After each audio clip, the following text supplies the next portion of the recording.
ఈరోజు కండ్లేరు డ్యాంలో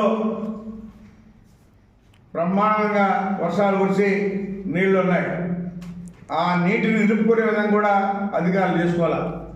ఈరోజు రైతులకి నీళ్ళు ఇచ్చే పరిస్థితి కూడా లేదు. అదేమంటే 2.3 టీఎంసీ నీళ్లు ఉంది, డ్రింకింగ్ వాటర్ చాలదు అని చెప్తున్నారు.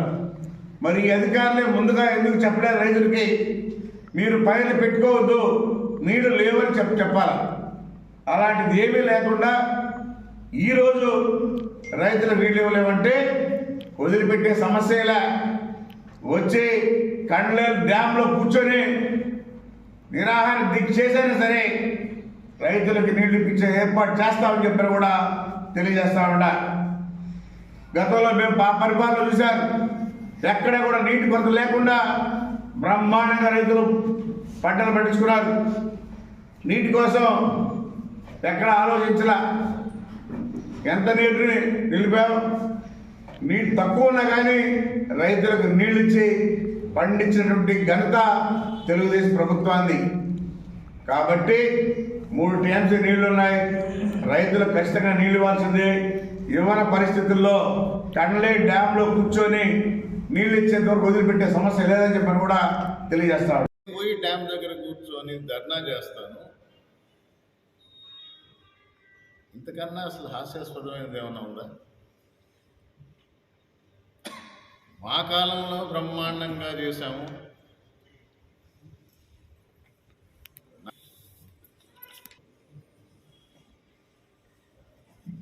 రెండు 2016 ఫోటో ఇది సంబంధించిన వాళ్ళు కాదు. స్వచ్ఛందంగా ఆత్మహత్య చేసుకుంటాము, నీరు విడుదల చేయమని. అప్పటి ప్రభుత్వం తెలుగుదేశం ప్రభుత్వం, ఇక్కడ ఎమ్మెల్యే రామకృష్ణ గారు, ఇది జరిగింది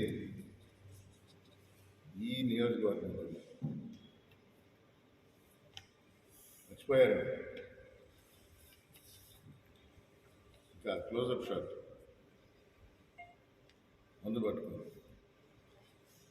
అంటే ఎవరిని మభ్య పెట్టాలని చూస్తున్నారు, ఎవరిని మోసం చేయాలని చూస్తున్నారు? మీరు చేసిన ప్రతి పని, మీరు మాట్లాడిన ప్రతి మాట ఒకవేళ ప్రెస్లో వస్తే ప్రింట్ మీడియాలో అందుబాటులో ఉంటుంది, వీడియోలో ఉంటుంది. ప్రతిదీ జనానికి గుర్తు లేకపోయినా మా బాధ్యతగా మేము కూడా గుర్తు చేస్తాం. మంచి చేయాలని కోరుకోండి.